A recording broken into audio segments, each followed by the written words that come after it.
Hi hello, പ്രീതാസ് വേൾഡിലേക്ക് സ്വാഗതം. എല്ലാവരും സുഖമായിരിക്കുന്നു എന്ന് കരുതുന്നു. ഇന്നിപ്പം രാവിലെ ബ്രേക്ക്ഫാസ്റ്റിൻ്റെയും ഉച്ചക്കലത്തെ ഊണിൻ്റെയും എല്ലാം കൂടെ ചേർത്തിട്ടുള്ള ചെറിയൊരു വീഡിയോ ആണ് ഇന്നിവിടെ കാണിക്കുന്നത്. ഇന്നിപ്പോൾ രാവിലെ ബ്രേക്ക്ഫാസ്റ്റിന് ദോശയായിരുന്നു.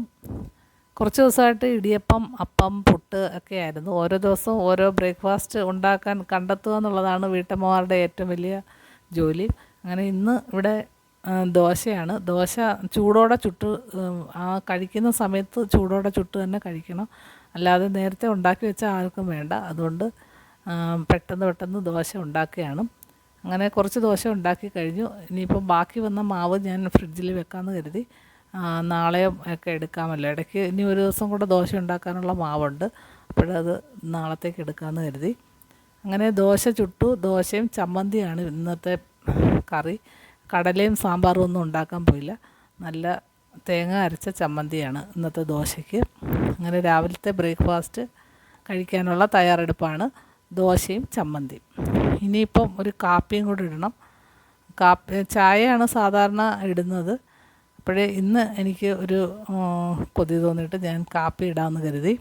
കാപ്പിക്ക് നമ്മളിങ്ങനെ സാഷ ബ്രൂവിൻ്റെ വാങ്ങി വെച്ചിട്ടുണ്ട്.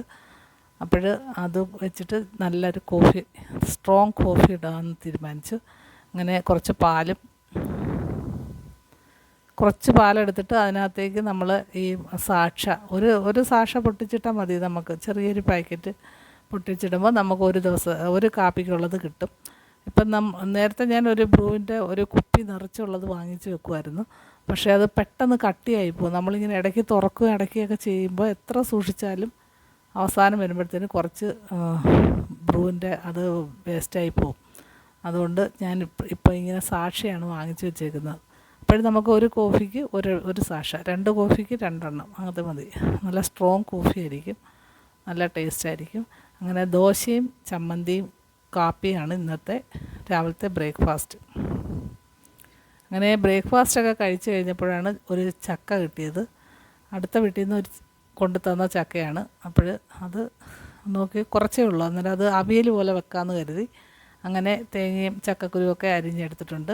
അങ്ങനെ മുരിങ്ങക്കായും കൂടി ഇട്ടുള്ള ഒരു അവിയലാണ് ഇന്നത്തെ ചക്ക കൂട്ടാൻ ഉണ്ടാക്കാൻ പോകുന്നത്. സാധാരണ നമ്മളത് കുഴച്ച് വേവിക്കുന്നതൊക്കെയാണ് പതിവ്.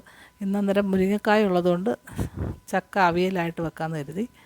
അങ്ങനെ ചക്ക അവിയൽ റെഡിയായിക്കൊണ്ടിരിക്കുകയാണ്. ചക്ക അരിഞ്ഞു. അത് കഴിഞ്ഞിട്ട് ചക്ക പകുതി വേവായപ്പോൾ അതിലേക്ക് മുരിങ്ങക്കായ അരിഞ്ഞതിട്ടു. മുരിങ്ങക്കായും ചക്കയും എല്ലാം കൂടെ ചേർത്തിട്ടൊരു അവിയൽ വെച്ചാൽ നല്ല ടേസ്റ്റാണ്. നമ്മൾ സാധാരണ മറ്റേ ചക്ക കുഴച്ച് വേവിക്കുന്നതിനേക്കാളും ഒരു പ്രത്യേക രുചിയാണ് ചക്ക അവിയൽ. അങ്ങനെ ചക്ക അവിയൽ റെഡി ആയിട്ടുണ്ട്. തേങ്ങ, ജീരകം, പിന്നെ നമ്മൾ അവിയലിന് അരയ്ക്കുന്ന കണക്ക് ഇച്ചിരി വെളുത്തുള്ളി തോനെ അരയ്ക്കണം. എല്ലാം കൂടെ ചേർത്ത് അരച്ച് ചക്ക അവിയൽ റെഡി ആയിട്ടുണ്ട്. ഇനി ഒരു വെണ്ടയ്ക്ക മെഴുക്കുവരട്ടി ഞാൻ ഉണ്ടാക്കിയിട്ടുണ്ടായിരുന്നു. പക്ഷേ അത് ഇതിൽ വീഡിയോ എടുക്കാൻ മറന്നുപോയി. അതുകൊണ്ട് അതെടുത്തിട്ടില്ല. ഇനി മീൻ കിട്ടി നോക്കിയിട്ട് മീൻ വെക്കാമെന്ന് കരുതി. മീൻ എന്തായിരുന്നു, നല്ല കൊച്ചു ചാളയായിരുന്നു. കൊച്ചു ചാളയെന്ന് പറഞ്ഞാൽ വെറും പൊടിച്ചാള. അതിച്ചിരി കണ്ടിച്ചെടുക്കാനൊക്കെ ബുദ്ധിമുട്ടായിരുന്നു. എങ്കിലും നല്ല ടേസ്റ്റാണ്. നല്ല ചാളയായിരുന്നു. അതുകൊണ്ട് അത് കണ്ടിച്ചു. അപ്പോഴും ഒരു മാങ്ങ ഇരുന്നതും കൂടി ഇട്ട്, മാങ്ങയും പിന്നെ ചാളയും കൂടെയുള്ള കറിയാണ്. ചാള മാങ്ങയിട്ട് വെച്ചതാണ്. നല്ല ടേസ്റ്റായിരുന്നു.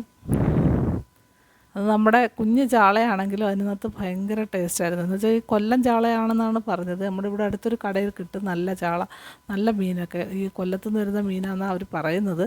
ചില ദിവസമൊക്കെ ചിലപ്പോൾ പറഞ്ഞില്ലായിരിക്കും. പക്ഷേ ഇന്ന് നല്ല മീനായിരുന്നു. അങ്ങനെ ഞാൻ ചക്കയും ചോറും ചാളക്കറിയും മാത്രമേ എടുത്തുള്ളൂ. വെണ്ടയ്ക്ക മെഴുക്കുവരട്ടി ഉണ്ടായിരുന്നു, പിന്നെ ഒരു രസവും ഉണ്ടായിരുന്നു. പക്ഷേ ഇതൊന്നും ഞാൻ എൻ്റെ കറിയിൽ എടുത്തിട്ടില്ല. ഇത് മാത്രം കൂട്ടി ഞാൻ ചോറുണ്ണുകയാണ്. എനിക്ക് ഒരുപാട് കറി അങ്ങനെ വെക്കുമ്പോഴത്തേനും എല്ലാം കൂടെ കഴിക്കാൻ പറ്റത്തില്ല. ഇതാകുമ്പോൾ ചക്കയും മുരിങ്ങക്കയും കൂടെ ഉള്ള അവിയലിനൊരു പ്രത്യേക ടേസ്റ്റ്, അതുപോലെ തന്നെ ചാള മാങ്ങയിട്ട് വെച്ചതിനും ഒരു പ്രത്യേക ടേസ്റ്റ്. അങ്ങനെ എല്ലാം കൂടെ അത് രണ്ടും മാത്രം കൂട്ടിയാണ് ഞാൻ ചോറുണ്ണുന്നത്. പിന്നെ ആ വെണ്ടയ്ക്ക മെഴുക്കുവരട്ടിയും കൊണ്ടൊന്ന് കാണിക്കണമെന്നുണ്ടായിരുന്നു. പക്ഷെ അത് ഇതിൽ വീഡിയോ എടുക്കാൻ ഞാൻ മറന്നുപോയതുകൊണ്ടാണ് കേട്ടോ. അങ്ങനെ ഇതൊക്കെയായിരുന്നു ഇന്ന് ഉച്ചക്കലത്തെ ഊണ്. അങ്ങനെ രാവിലത്തെ ദോശയും ചമ്മന്തിയും അത് കഴിഞ്ഞിട്ടുള്ള ഉച്ചക്കലത്തെ ഊണുമാണ് ഇപ്പോൾ കണ്ടത്. ഇത്രയൊക്കെയുള്ളൂ ഇന്നത്തെ വീഡിയോയിൽ. മറ്റു വിശേഷങ്ങളൊക്കെ ആയിട്ട് നാളത്തെ